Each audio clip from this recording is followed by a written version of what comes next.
Maraming salamat sa lahat ng sumusubaybay. Please subscribe and follow my YouTube and Facebook channel, Filipino Novel. Maraming salamat po. Kabanata 1571. Taos puso ang paghingi ng paumanhin ni Tommy kay Rachel, mangyaring kunin ang private room bilang tanda ng aking paghingi ng tawad sa aking pagkakamali. Sambit niya nang nanginginig ang tinig habang nagmamadaling bumati kay Rachel, at nananatili sa distansya na parang may invisible barrier na humihiwalay ng 3 metros sa kanila. Sa totoo lang lilipat na ako sa ibang hotel, natigilan si Tommy at agad na umalis kasama ang kanyang mga kasama. Mr. Tommy, aayusin ko ang iyong deposit para maibalik sa iyo, sigaw ni Eroy mula sa kabilang bahagi ng hall habang nagmamadaling umalis si Tommy. Grabe, ano ba ang nasabi mo sa kanya na natakot siya ng ganito? Natawa ng husto si Rachel nang makita si Tommy na tumatakas na parang takot na kuneho. Isa ba siyang uri ng halimaw? Well, hindi naman. Ipinahayag ko lang sa kanya na si Miss Rachel ang hallmaster ng Serpent Hall at aba, iyon na ay sapat para takutin siya agad.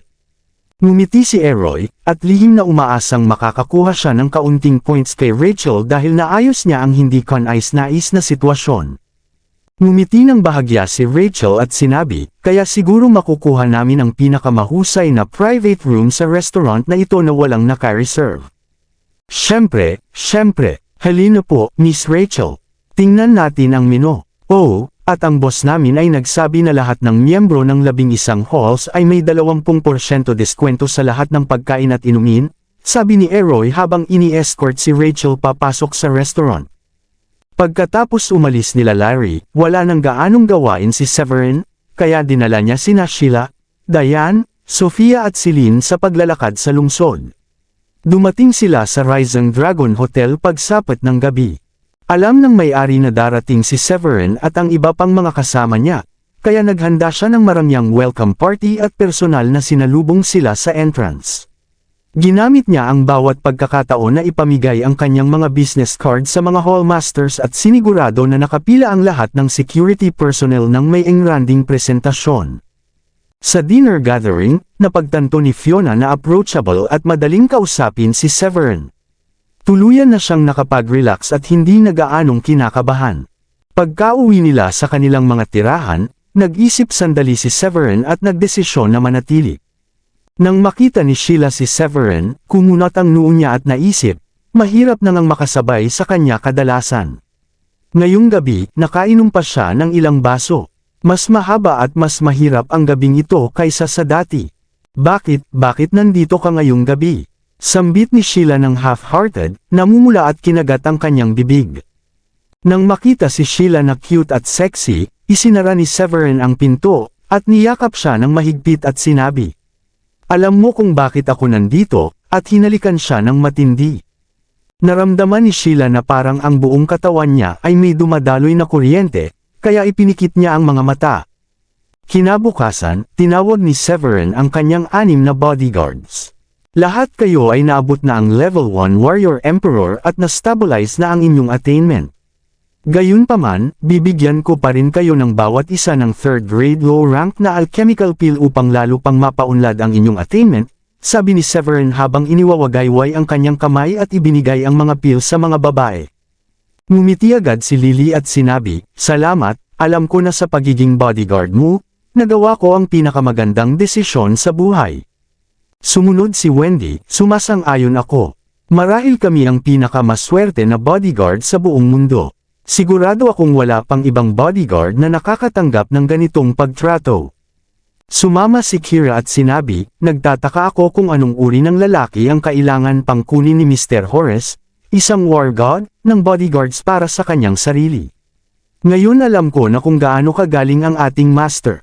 Tama iyan. Hindi ko akalain na balang araw ay magiging warrior emperor ako.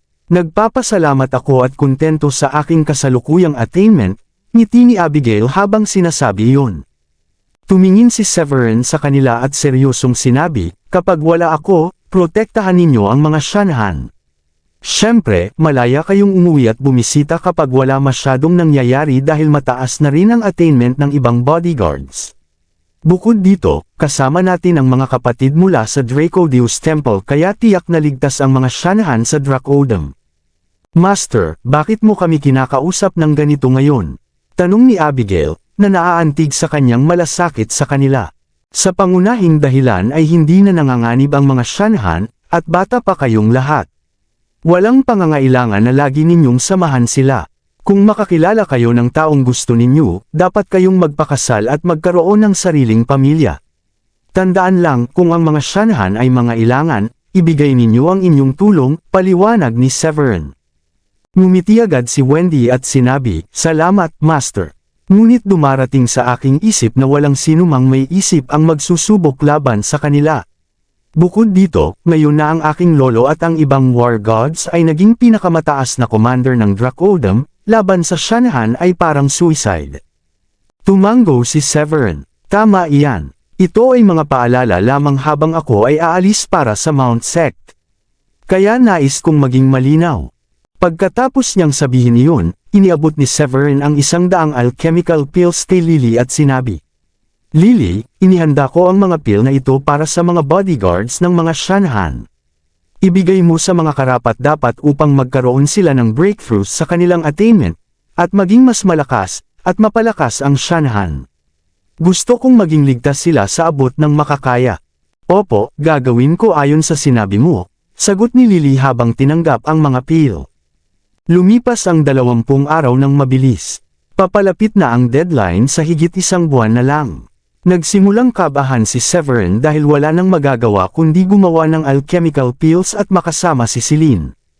Sa wakas, isang umaga, dumating si Gracie na may magandang balita at sinabi, "Supreme Leader, nahanap na namin ang Simi Hall." Sino ang mag-aakala na nagtatago at nagte-training sila sa isang kuweba?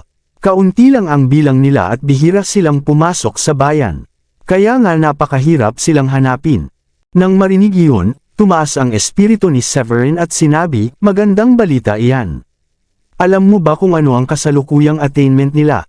Ngumiti si Gracie ng pahapyaw at nagpatuloy, "Hindi namin alam. Nakita lang namin kung saan sila nagtatago. Nakagalit sila ng 2 magkakaibang gangs kaya napakaingat nila at natatakot na kami ay linlangin at paghigantihan sila. Kaya sinabi nila na kung hindi nila makita ang Dracodeus Ring, hindi sila maniniwala o susunod sa atin." Sabi ni Severin, "Siguro hindi maiiwasan ang pagiging maingat kung may mga kaaway. Mukhang kinakailangan talagang personal na pagpunta." Tumango si Gracie, "May mga taong naghihintay sa lugar nila. Sasama ako sa iyo kapag nagpasya ka kung kailan aalis." Pinag-isipan iyon ni Severin at sinabi, "Mas mabuti na tayong umalis agad dahil hindi pa natin alam ang kanilang attainment. Umalis tayo sa umaga. Ipapaalam ko kay Sheila at sa iba pang miyembro ang tungkol dito." "Gaano kalayo ang layo nila sa atin?" "Hindi naman masyadong malayo. Kung maglalakbay kayo gamit ang flying sword, aabutin lang ng wala pang 2 araw bago makarating doon. Magaling, pumunta ka bukas ng umaga. Sumama ka," sabi ni Severin. "Naiintindihan, aalis na ako ngayon." Tumango si Gracie at umalis. Sa gabi, sinabi ni Severin kay Sheila, Sofia at Diane ang kanyang plano at sinabi sa kanila na ipagpatuloy ang kanilang training sa kanyang pagkawala upang mahanap ang Simi Hall, at kasama si Gracie. Ginamit ng maayos ni Sheila at Diane ang kanilang oras sa nakaraang 20 araw. Nakamit ni Sheila ang level 1 Warrior Emperor at si Diane ay naging level 2 Warrior Emperor. Siyempre, nagkaroon din ng progreso ang iba, kasama si Gracie, matapos uminom ng alchemical pills na ibinigay ni Severin. Habang naghihintay ng balita tungkol sa Simi Hall, hindi sinayang ni Severin ang oras at ginamit ang 4th grade low-rank pills para sa kanyang training. Kahit hindi ito ganap na nakakontento sa epekto, mas maganda pa rin ito kaysa sa 3rd grade alchemical pills. Pagkatapos gumamit ng 2 pill, nakagawa rin siya ng breakthrough sa kanyang attainment at naging level 4 saint, mula sa level 3 saint dati.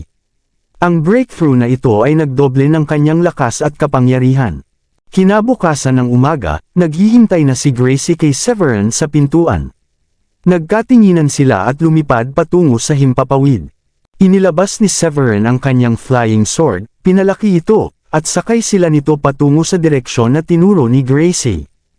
Pumunta tayo rito, patungo sa Coon Mountains. Dito nagtatago ang Simi Hall. Matatagpuan sila sa pagitan ng dalawang bundok sa harap ng Coon Mountains.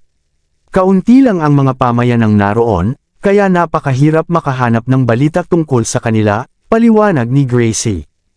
Tumango si Severin at hindi na nagsalita pa. Bihira si Gracie sa kagandahan. Kapag humihip ang banayad na hangin, yumayakap ang kanyang damit sa katawan, na nagpapakita ng kaakit-akit na hugis. Hindi napigilan ni Severin ang kanyang nararamdaman nang maalala ang mga banayad na galaw ni Gracie sa kanya noong una silang magkita.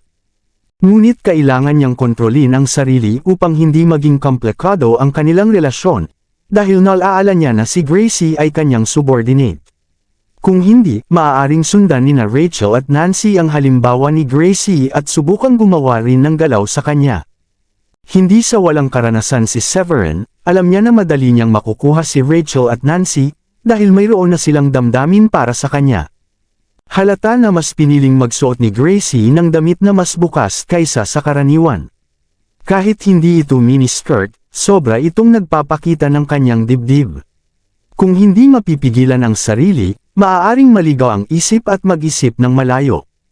Para mabasag ang awkward na katahimikan, nagsimulang ikwento ni Gracie kay Severin ang mga nangyari sa kanya sa South Link City at mga nakawiwiling balita sa pagitan ng mga halls.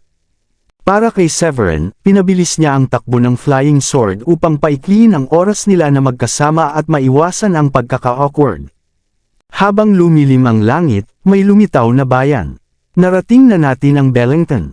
Batay dito, makakarating tayo sa Simi Hall bago magtanghali bukas.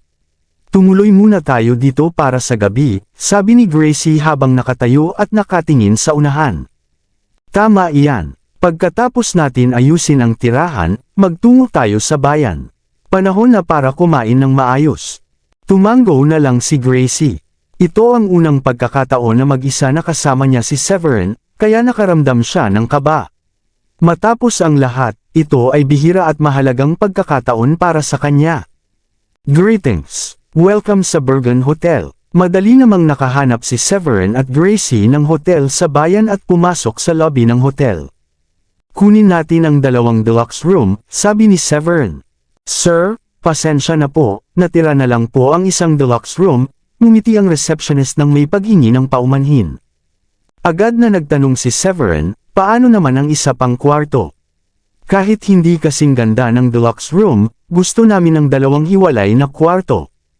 Naiintindihan po, aayusin ko agad, sabi ng babaeng receptionist nang may magalang na ngiti.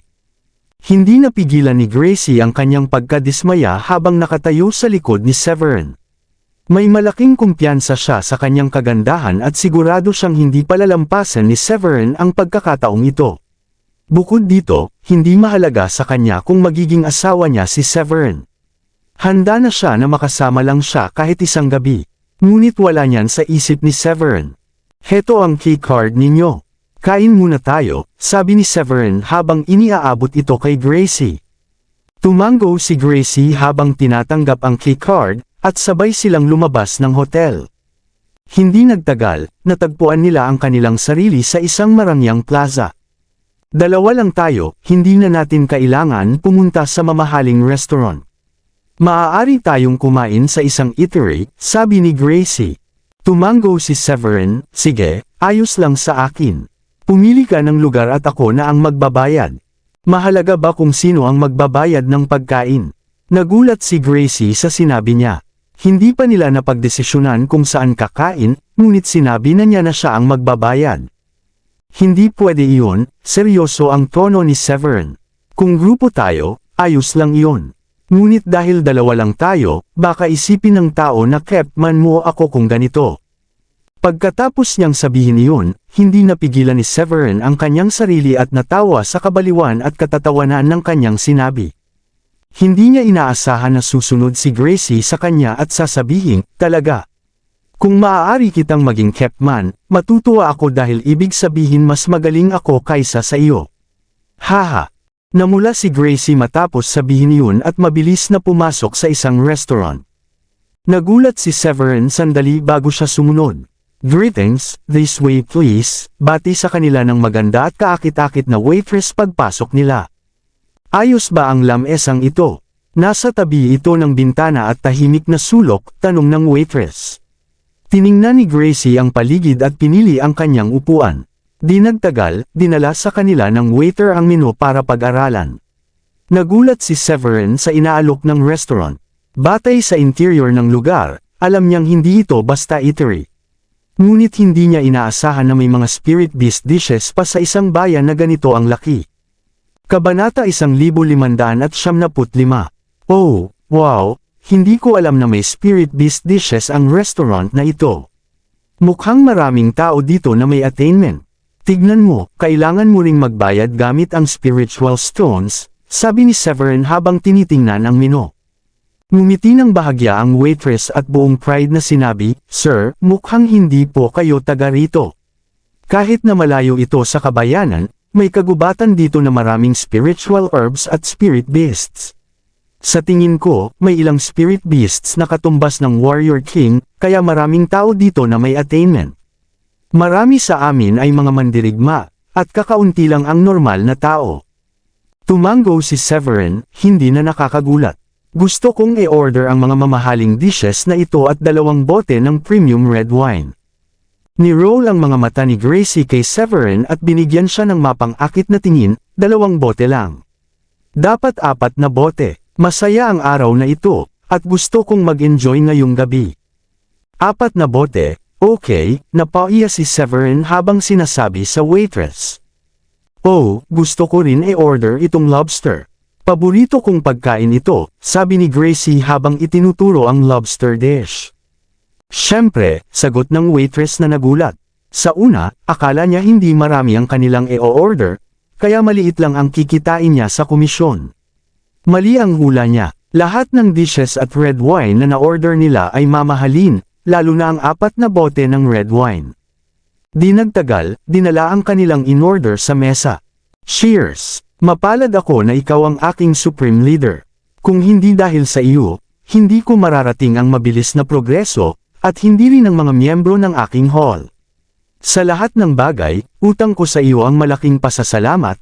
Iniangat ni Gracie ang kanyang baso matapos punuin ito ng red wine.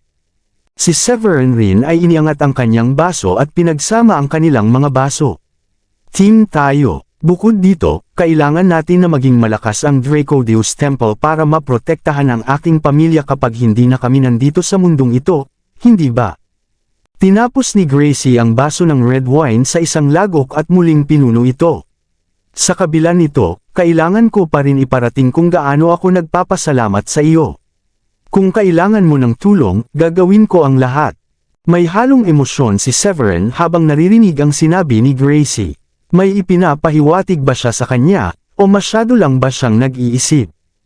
Huwag kang mag-alala, kung kailangan ko man ng tulong, hihingi talaga ako sa iyo, sabi ni Severin ng kalahating puso habang nagsimula ng uminom ng kanyang wine. Hindi masama, napakasarap nito, kain ka rin ng marami, sabi ni Severin kay Gracie matapos ang ilang kagat. Huwag kang mag-alala, kakain ako ng sapat. Pero seryoso, sa dami ng pagkain, hindi natin ito matatapos ng 2 lang tayo, ngumiti si Gracie. Isa na siyang kagandahan, at sa ngiting iyon, lalo siyang nakakaakit. Pumasok ang ilang ibang bisita sa restaurant, at napansin ng top guy si Gracie. Kailangan niyang lumunok ng mabigat para makontrol ang sarili. Tignan mo siya, napakaputi at napaka-sexy, sabi ng isang kalbong lalaki ng mahina habang nakatayo sa likod ng top guy, lumunok din ng mabigat. Hindi napigilan ng payat na lalaki sa harap ni Gracie ang lumapit sa kanya matapos marinig ang kanyang sinabi. Ngumiti siya at sinabi, mind sharing a table with me kung hindi mo matatapos lahat ng pagkain, cutie. Mag-o-order rin ako ng dagdag na pagkain. Masaya sana kung makakapag-inom at makapagkwentuhan tayo. Huminto siya sandali at nagpatuloy, huwag kang mag-alala sa bill. Ako na ang magbabayad basta makibahagi ka sa mesa ko. Nanginginig sa pananalita si Gracie sandali. Bihira niyang makasama si Severin ng mag-isa, lalo na sa isang lugar na may romantic ambience at magandang musika. Hindi niya inasahan na may isang random na tao na sisirain ang magandang atmosphere. Tumingin siya ng walang pakialam sa lalaki at sumagot, "Pasensya na po, sir, pero ayoko makibahagi ng mesa sa ibang tao, lalo na sa mga estranghero na tulad mo." Lumapit ang isang kalbong lalaki at nagsabi, "Damn woman." Ang lalaking ito ay si Mr. Doug Rogar, ang young master ng Rogers. Dapat i-consider mo itong isang karangalan na handa siyang makibahagi sa mesa mo. Huwag kang maging ungrateful. Sinubukan ng kabilang panig na ipakita ang kanilang status at takutin si Gracie para pumayag. Ang pagbabanta ang naging unang instinct nila nang makita ang kanyang pagtanggi. Sumagot si Gracie ng malamig na ngiti, "Lumayas kayo ngayon kung alam ninyo ang mabuti para sa inyo. Huwag sirain ang gabi ko. Hindi lang ako basta babae na maaari ninyong saktan. Wala akong pakialam kung sino ang dogo na ito." Hindi nagulat si Doug at sinabi, "Hindi ko inakala na ganito kapala kainit ang temper." Ngumiti siya ng malamig at sinabi, "Pero gusto ko ang mga maiinit na babae na tulad mo." Sumingit ang kalbong lalaki, "Narinig mo ba iyon? Lumabas ka at harapin si Mr. Doug kung kaya mo. O baka mas gusto mo kung itali ka namin." Tahimik na nakaupo si Severin na parang wala siyang narinig. Para sa kanya, ang mga lalaking iyon ay maliliit na clown na naghahanap lang ng gulo. Sa anumang kaso, magkakaproblema sila kung patuloy nilang hindi irerespeto si Gracie ng ganyan. Sabi ni Gracie kay Severin, "Lalabas muna ako sandali. Babalik din ako agad." Ngumiti si Severin at sumagot, "Hihintayin kita dito." Itinuro ni Doug, "Tingnan mo kung gaano kalaki ang takot ng lalaki na ito. Hindi man lang siya naglakas loob na tumayo, may magandang araw ka pa kung sasama ka sa akin." Walang pakialam si Gracie kay Doug at ngumiti, "Mag-usap tayo sandali sa labas, Mr. Doug." "Sandali," sinabi ni Doug, "mag-usap ng sandali. Ano ang dahilan para isipin mong sandali lang ito?" Di nagtagal, sinundan ni Doug at ang kanyang mga kasama si Gracie palabas sa open area sa tabi ng restaurant. Biro ni Doug, "Hindi mo ba talaga iniisip na kaya mong harapin lahat ng kasama ko? Sumama ka na lang ng tahimik at baka iwan ka namin na walang pinsala sa katawan, kung alam mo ang ibig kong sabihin." Nakatuon ang kanyang mga mata sa magagandang binti ni Gracie at may halong suggestive na ngiti. Sumagot si Gracie ng malamig na ngiti, "Kung ganoon, Doug, kailangan kong pigilan na agad ang mga masamang ideya mo." Walang pag-aaksaya ng oras, mabilis niyang tinamaan si Doug sa kanyang pang-ibaba bago pa siya makareact. "Ah, you! How dare you!" Anumang masamang intensyon ni Doug laban kay Gracie ay bigla nang nawala. Sumigaw siya sa sakit habang nakayuko, at nagulat na kayang maging ganito kalupit si Gracie kahit na alam niyang siya ang young master ng Rogers. Tumigil sa pagtayo na parang estatwa. "Patayin mo siya, naiinis ako sa kanya." Tiniis ni Doug ang sakit at sumigaw sa ilan sa kanyang mga tauhan. "Hinihingi mo ang gulo, lady." Isa sa mga lalaki ay may attainment level na level 1 Warrior King, at yumuko ang kamao niya bago ito balutin ng spiritual energy. Ang iba sa kanyang grupo ay level 9 Profound Masters, at isa pa ay level 3 Warrior King. Ang kanilang lakas ay ginawang malalakas na mandirigma sa kanilang lungsod. "Kayo ay puro basura." Tumawa si Gracie nang malaman ang attainment level ng mga ito. Para sa kanya, parang mga clown lang silang lahat. Pagkatapos niyang magsalita, agad siyang umatake at pinatay silang lahat sa loob ng mas mababa sa 1 minuto. Hindi pwede ito." Nagulat si Doug sa mga patay na katawan ng kanyang mga tauhan. Ang kalaban na kanyang pinukaw ay sobrang lakas na kahit isang level 3 Warrior King ay kayang patayin ng ganitong kadali. Hindi na pinansin ni Gracie si Doug.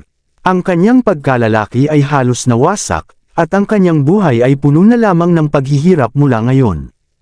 Mabilis siyang bumalik sa mesa at humingi ng paumanhin kay Severin. "Pasensya na po kung naantala kita." Ngumiti si Severin ng banayad. "Huwag kang mag-alala, 1 minuto o 2 ka lang nawala. Pinag-isipan ko ang pagkawala mo na para kang nagpunta lamang sa restroom." Natawa si Gracie sa kanyang sense of humor. "Magpatuloy tayo mula sa huli nating ginawa." Ngumiti siya at ibinuhos ang kalahati ng baso ng red wine. Pagkatapos magtagpo ang kanilang mga baso, hinigop niya ang alak sa isang bagsak. Nagulat si Severin. Hindi niya inasahan na uminom ng ganito kalakas si Gracie, at halos sabay niyang naubos ang baso ng alak habang ito'y binubuhos niya. Bahagyang namula ang mukha ni Gracie habang nagsinyas sa malapit na waitstaff. Lumapit ang waitstaff na may ngiti, at humiling si Gracie, magdala ng 4 pang bote ng red wine, please. Tumango ang waitstaff at agad na umalis. Ang mga bisita ng restaurant ay nakasaksi sa nangyari kanina at nanatiling gulat. Hindi nila maipaliwanag kung paano nagawa ni Gracie na matalo ang pinakamakapangyarihang tauhan ng robbers ng ganito kabilis, ng isang kaakit-akit na babae. Halos walang nakakaisip na ang mapang-akit na dalaga ay mas parang matulis na rosas kaysa sa isang marupok na daisy. Hindi nagkomento si Severn. Nakipag-inom siya dati sa iba, ngunit bihira uminom si Gracie at hindi rin lasing. Kaya hindi niya alam ang alcohol tolerance ni Gracie. Pakiramdam niya ay bastos kung pipigilan siya habang kusang bumubuhos ng alak para sa sarili, kaya nagpasya siyang sumabay sa kanyang bilis. Ang makipag-inuman sa isang magandang babae sa isang romantic na restaurant ay sobrang saya. Masayang nagkwentuhan habang kumakain at naubos nila ang ilang bote ng alak nang hindi nila namamalayan. Namula ng gusto ang mukha ni Gracie sa puntong iyon. Tinitingnan niya si Severn na may halong paghanga at atraksyon. Nag-enjoy ako sa hapunan. Pwede na ba tayong umuwi? Medyo gabi na, ngumiti si Severn at nagmungkahi. Nagpout si Gracie ng pabiro at sinabi sa malambing na tono, pero gusto ko pa ng alak. Pwede ka bang uminom pa ng kaunti kasama ko? Medyo nag-aalangan si Severn kung paano sasagot, kaya sininyasan niya ang waitstaff para magdala ng 2 bote pa ng red wine. Hindi napigilan ng mga lalaki sa katabing mesa ang pangungulila sa kanya. Tingnan niyo ang swerte ng lalaking iyon. Masaya na kami habang buhay kung makakapag-inuman lang kami kasama ang isang magandang babae na tulad niya.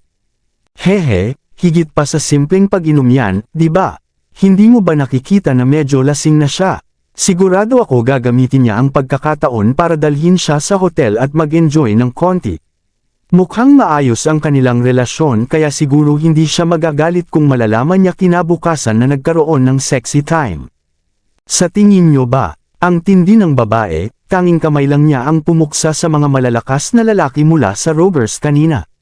Kahit si Mr. Dog ay tumawag ng backup, at wala sa mga lalaking dinala para sundin siya ang naglakas loob na gantihan siya. Kung magising siya at magpasya na alamin ang nangyari kagabi, baka patayin niya ang lalaking iyon. Aasahan ba ninyong pangganibin ang buhay ninyo para lang makipagtalik sa ganitong babae? Habang nag-uusap ang mga lalaki ng mahina, malinaw pa rin silang narinig ni Severn dahil sa mataas niyang attainment. Sandaling napahinto siya, na nagtataka kung bakit may ganitong isipin ang mga ito. Pagkatapos nilang matapos ang 2 bote, sinabi ni Severn kay Gracie, sa tingin ko sapat na ito sa ngayon. Kung magpapatuloy ka, malalasing ka. Tumayo si Gracie at nanginginig na parang maliit na bata bago nagsabi, magaling ang pakiramdam ko ngayon, gusto kong ipagpatuloy ang pag-inom. Hindi naman palaging nagkakaroon ako ng pagkakataon na uminom kasama ka, at gusto ko pa. Sinusuportahan siya ni Severn at inilagay ang 10 high-grade spiritual stones sa mesa. Sinabi ni Gracie, sobra kang nagbayad. Sagot niya, mga high-grade spiritual stones iyon, pagkatapos ng lahat. Ngunit hindi sumagot si Severn at pinatatag si Gracie bago siya dinala palabas ng restaurant.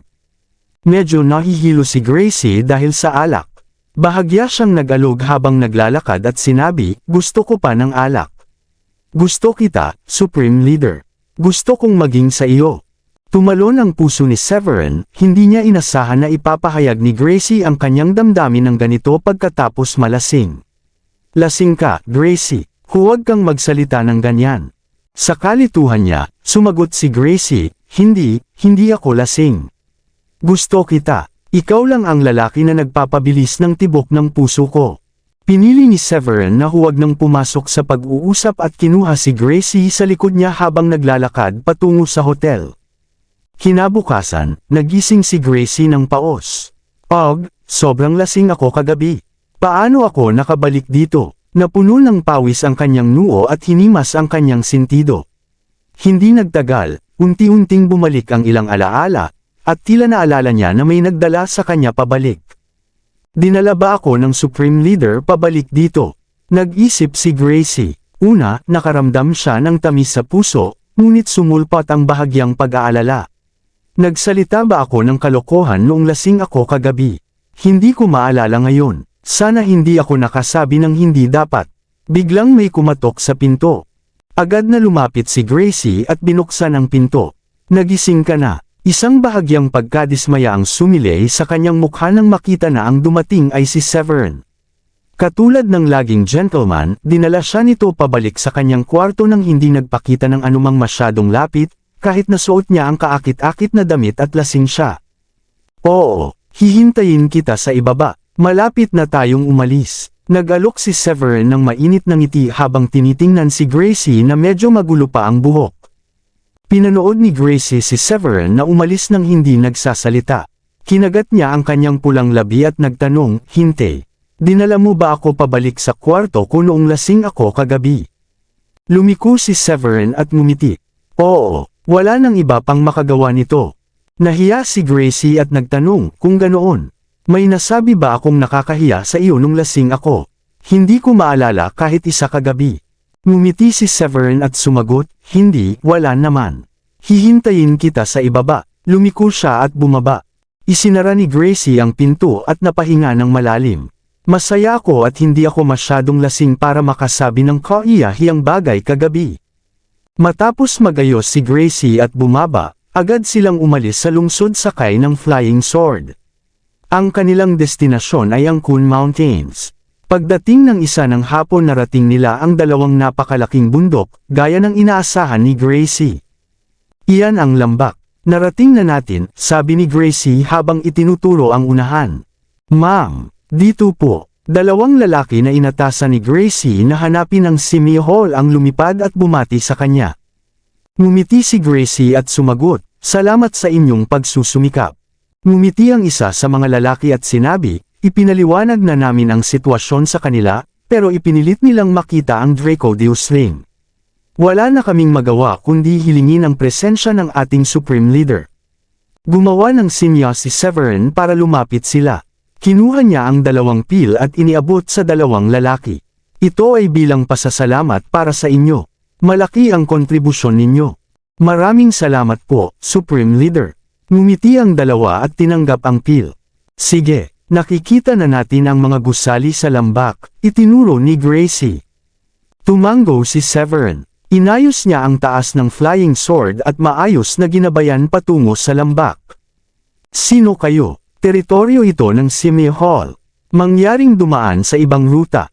4 o 5 na tao ang lumipad at humarang kay Severin. Sa sandaling iyon, tumindig ang isa sa mga disipulo ng Equus Hall at pinagsama ang mga kamay bilang paggalang. Nakilala na natin ang isa't isa, at dinala ko ang aming Supreme Leader gaya ng hiling. Ang lalaking ito ang Supreme Leader ng Draco Deus Temple, at ang babaeng ito ang aming Hall Master. Mangyaring payagan kaming pumasok.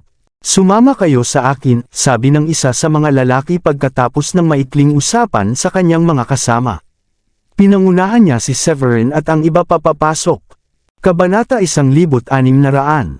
Great Elder, Hall Master, sinasabi ng mga taong ito na kasama nila ang Supreme Leader ng Draco Deus Temple upang makipagkita sa atin, anunsyo ng isa sa mga disipulo ng Simi Hall pagdating nila sa isang hardin. Paglapag doon, itinago ni Severin ang kanyang Flying Sword at lumapit sa dalawang individual na naghihintay sa kanya. Paano kami makasisiguro na narito ang Supreme Leader ng Draco Deus Temple? Tanong ng leader ng Simi Hall. Isang babae sa kalagitnaan ng 30s, may kurbadang katawan at natatanging ugali. Humakbang si Severin pasulong, at iniunat ang kanyang kanang kamay, at sinabi sa kanya, nais niyo bang makita ang Draco Deus Ring, tama ba? Heto na. Maingat na sinuri ng babae ang singsing, at mas lalong kitang-kita ang kanyang excitement. Ito nga ang Draco Deus Ring. Ikaw ang aming Supreme Leader. Ipinag-utos niya sa kanyang mga tao na lumuhad sa sigaw, pagbati, Supreme Leader. Hey, hindi na kailangan ng ganoong formalidad. Isa ka sa atin, tawa ni Severin. Tinignan niya ang attainment ng babae at kumunot. Ang attainment mo ay medyo mababa kaysa sa inaasahan ko, pero at least level 3 Warrior King ka. Mas maganda pa kung hindi ka Profound Master, lalo na't limitado ang oras natin ngayon. Supreme Leader, Sir, ang pangalan ko ay Sherlyn, at ito ang aming Great Elder, si Cyril. Iniisip mo ba na hindi ako sapat, Sir? Hindi ganoon kalakas ang talento ko, at sinikap ko na pagbutihin ang sarili ko. Medyo mahirap lang gumawa ng breakthrough pagkatapos maabot ang Warrior King. Bukod dito, kulang kami sa lakas at bilang, kaya mahirap makakuha ng high-level na spiritual herbs. Dahil dito, nahihirapan kaming umusad, paliwanag ni Sherlyn na may bahagyang pagkahiya sa mukha. Ngumiti si Severin at sinabi, level 3 Warrior King ka na, kaya sigurado akong maaabot natin ang target sa natitirang isang buwan. Maaari kitang bigyan ng pill para mapabilis ang iyong breakthrough patungong level 5 Warrior King. Aalis tayo kapag naabot mo na ang level na iyon. Sandali lang, bibigyan mo ba ako ng pill na makakatulong sa breakthrough diretso sa level 5 Warrior King? Nagulat si Sherlyn sa narinig. Pagkatapos mag-isip saglit, sinabi niya ng may pagtataka, hindi ba kailangan ng second grade medium rank pill? Napakahalaga ng mga pill na iyon, halos hindi makakakita. Natawa si Gracie nang marinig ang pagkabahala ni Sherlyn. Hindi mo na kailangan mag-alala, alchemist naman ang Supreme Leader. Nilinaw ni Severin at itama si Gracie, ngayon ay 4th grade alchemist na ako. 4th grade? Kailan nangyari iyon? Hindi mo pa nasabi sa akin noon, gulat ni Gracie. Hindi niya inaasahan na magkakaroon si Severin ng breakthrough na ganoon kabilis. Ang 4th grade pills ay sapat na malakas para may epekto kahit sa high-rankang practitioners. Ngumiti si Severin at sumagot, nakuha ko ang breakthrough ilang araw bago umalis sa Stormy Moon Sect. Hindi magtatagal at magiging 4th grade medium rank alchemist na rin ako. Namangha si Gracie na naging 4th grade alchemist si Severin isang buwan na ang nakalipas. Alam ang kanyang talento, mabilis na siyang aabanti sa 4th grade medium rank alchemist. Ikaw ay isang maalamat, alam mo ba iyon? Sigaw ni Gracie sa pagkabigla habang iniikot ang mga mata niya sa kanya. Namangha rin sina Sherlyn at Cyril, una sa kahanga-hangang alchemical abilities ni Severin at pangalawa sa paano basta-basta tinawag siya ni Gracie na maalamat kahit subordinate siya. Ipinakita ng maikling palitan na, gaano man kalakas si Severin, nanatili siyang down to earth at may mahusay na camaraderie sa kanyang mga tauhan.